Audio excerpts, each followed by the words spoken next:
Hi, today we are going to discuss the short story Christmas Day in New Zealand by Lady Barker. Lady Barker is considered a colonial author because she belonged to the British elite. She was born in Jamaica, which is another colony, and she had a vast experience of traveling from one colony to another in the capacity of the wife of an administrative figure. And when I say administrative figure, I mean a person sent by the British um, a British colonial power to act as an administrator on their behalf. Her husband, Lord Barker, was actually knighted for his services in in the Indian Mutiny, or what the Britishers refer to as the mutiny, that as the mutiny. But if you actually talk to the Indian people or the South Asian people, they refer to it as the War of Independence of 1857, I think. So that also tells you a little bit about the ways in which the colonial view and the post-colonial view can differ. The Britishers were foreigners, let's say, in India. They had come there, they had forcefully taken over the land, they had exploited the people, and when the people had revolted, come together to fight the empire, it was termed as a mutiny by them, which is very ironic.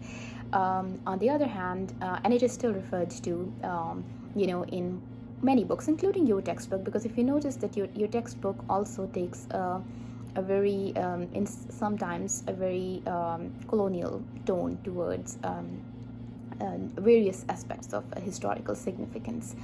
And so it also refers to the Indian Mutiny, and it doesn't call it the War of Independence. But if you read any book coming from South Asia, you will find that it is referred to as the War of Independence.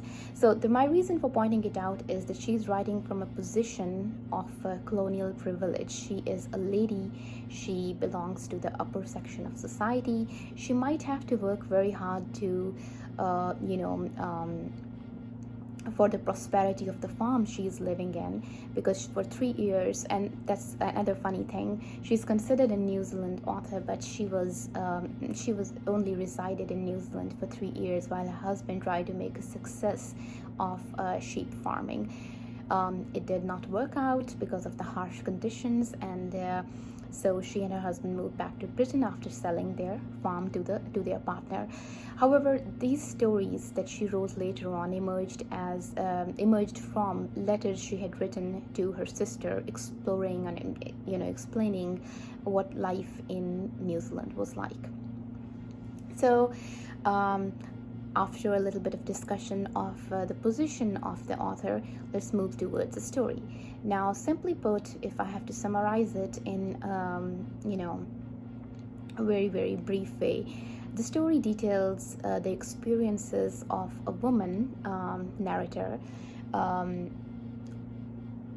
over a period of one day. Her expectations of what Christmas Day is going to look like, her responsibilities, her finding humor in situations such as her husband's attire when he goes to shoot the boar, her her consternation when she has to amuse or entertain these men who are her guests in that place over Christmas, but who are not used to the company of women. Keep in mind the times that the story was written as well. Interactions between upper class and lower classes was also a thing. Especially women in positions of authority did not usually, at least in Britain, communicate on a familiar basis, with people belonging to other working classes. Now, the dynamics of this class situation, of course, changed when they moved to New Zealand, because they have very few people there who are from their own country. So on Christmas Day, they would all gather together because she and her husband own the big house. And so the story is basically just what does Christmas look like in New Zealand? What did it feel like? And how was it very different from Christmas in England? So the first thing that I would like to point out is, of course, the weather change. In England, when Christmas comes around, it is of course snowing. In the story, however, you find that it is the sheep shearing season. Everybody's very concerned about the mountains and them casting clouds, and it's a very different life. It's summer there, okay? So and her husband and she, they both work to maintain the farm. She has two maids. That also tells you a little bit about her status in the story as well. And so the whole story is about how they spend Christmas, how they interact with their guests, what kind of entertainment do they provide, and how do they try and make their guests engaged. Or more specifically, how does she make the guests engaged in a discussion before they have games and before they can leave, so that, because again, the next day is a working day, so they have to get up really early again. So so the first thing I would like to point out is, of course, one of her themes is a common theme of the time of a lot of colonial or settler colonialism in Canada, in New Zealand, and in other countries, which is man versus nature. Harsh conditions, very difficult life, a person fighting against extreme conditions of the landscape itself. However, the native populations and people who already resided in those areas were looked at as either part of nature, as either unimportant, or if they are important, they were taken more in the sense of like, what kind of harm can they do to the people who were settling there. Now, one thing that is never discussed is the legality of the colonial powers being in those regions to begin with. The legality of whether they should be there, whether they should be engaging in those practices or not. Anyway, moving aside, the first thing that I would say is important to note is the diction and the style of writing. It is very Victorian in nature, if you notice. For example, the narrator herself is, of course, not named. Her husband is referred to as F. Those of you who have read Charles Dickens or any other texts written in that period, Austen too, would know that they referred to surnames in that way in many texts, and Lady Barker is the same in the story. So we don't really know what the name of the husband is, but we do know what the names of other characters are. And she first of all begins by talking about how difficult the business of sheep rearing and the whole thing is. What is the importance of the climate in it? How does mist coming lower or not affect the overall progress that is going to be made during a day's work.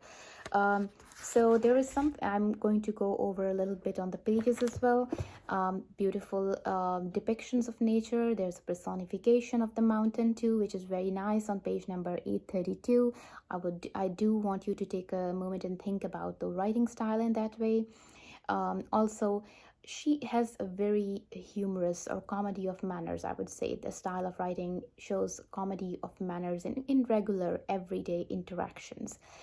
Finding it funny that her husband is wearing clothes which are outside, which he usually sleeps in, while he is trying to go and hunt the boar. So if you notice, there are 2 or 3 pages just focused on her holding the ammunition, going with him, trying not to laugh at the situation, but still very interested in getting the boar so that they can eat and have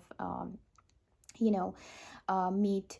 But there is one thing: when he suddenly sees the boar, he becomes very excited, and there's a very telling kind of passage on page number 832. I'm going to read it out because I think it is very important to notice it and to see how and why we call stories like these colonial discourse. So this is on, I guess, this last paragraph. I settled myself comfortably for another nap. Yet, drowsy as I was, I can never forget the excitement in F's face as he darted back into the cozy little bedroom. If we had been in the North Island, I should have imagined that a regiment of Maoris were encamped on the lawn.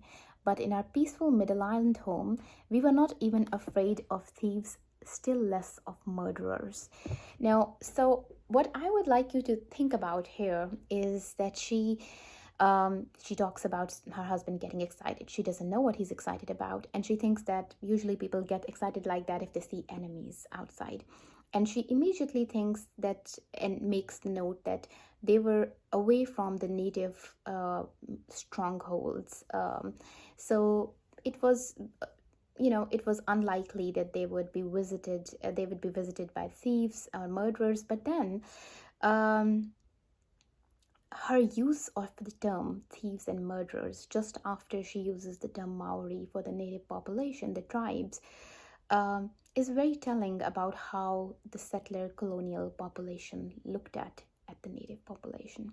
Now, who is the thief and who is the murderer? If we actually look at how the native population was obliterated, how their livelihoods, their resources, their land, and everything was stolen from them, and is still has not been given back to them. So it's very ironic, those usage, but it is the settlers who are using those terms. Because if you remember when we were studying Heart of Darkness, that is the same kind of principle that many colonial authors use to describe, discredit, dehumanize a whole group of population. Now, we can focus a lot on whether it was Lady Barker's intent to do this or not. That is beside the point. The point is that colonial discourse constructs identities for the colonized, and those identities remain so strong that they still determine people's thought processes about those populations. So please keep in mind, it's a very subtle reference, but that subtle reference shows a whole mindset about a group of people. Another thing I would like to point out is that despite being in this particular region, there is the concept of class that is present, and a very rigid Victorian decorum as well. If you notice in the coming pages, there are shepherds who are mentioned, and shepherds who would not come to her house at the same time because they had just one suit of clothes. And also they hold the whole Christmas service at their house and everything. She has two maids, and the only time she talks about them is when she said that they heard the gunshot and she hears their squeals and screams. So notice also the way she deals with people belonging to lower class. Either they are for entertainment or they are simply for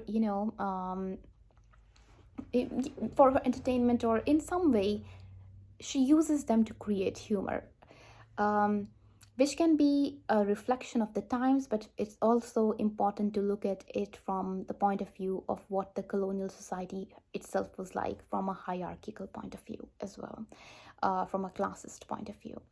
Other things that I would like to point out in the story are, if we move on, the narrative within the narrative, the story itself, where Bob actually starts telling a story about his own experiences with one of the lazy farmhands, and how he had to go up to basically find all the unshorn sheep and bring them back, so that the shearers don't go away, and his employer didn't lose any money, and he was offered £5 for that, and he chose two partners.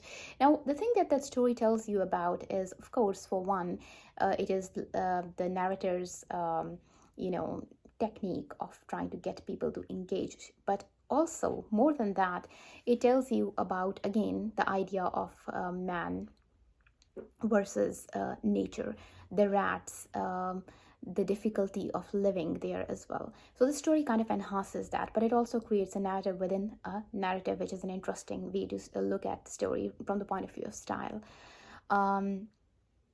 Another thing in the story is the gold, the mentioning of when one of the guests or the shepherds mentions the gold rush, or when people came there to find gold and how to find gold. So you also realize that the colonies were extremely rich in resources. So think about when all of this gold discussion is going on, when all of this discussion of sheep rearing is going on, when all of this discussion of all of this land that belongs to them, where their sheep can run free, is going on, there is what is missing from the story. What is missing are the people, the native populations, which tells you a lot about the colonial settlers themselves, because they are using somebody else's land, they are exploiting somebody else's land. But if you notice in their narratives, they take it as their right, as their God given right, and they refer to people as thieves and plunderers, or thieves and murderers. So, think about the story, and I would like you to compare it with Patricia Grace's story, for example, or with the Amara's story that we read, because those stories were written by native authors. I hope that a brief discussion of two or three things, the style of the story, the colonial aspects of the story, gives you a little bit of an idea of how to interpret this story as well. And also, don't only look at a text in what it says, but also look at it from the point of view of what it does not say, which is very essential. Thank you.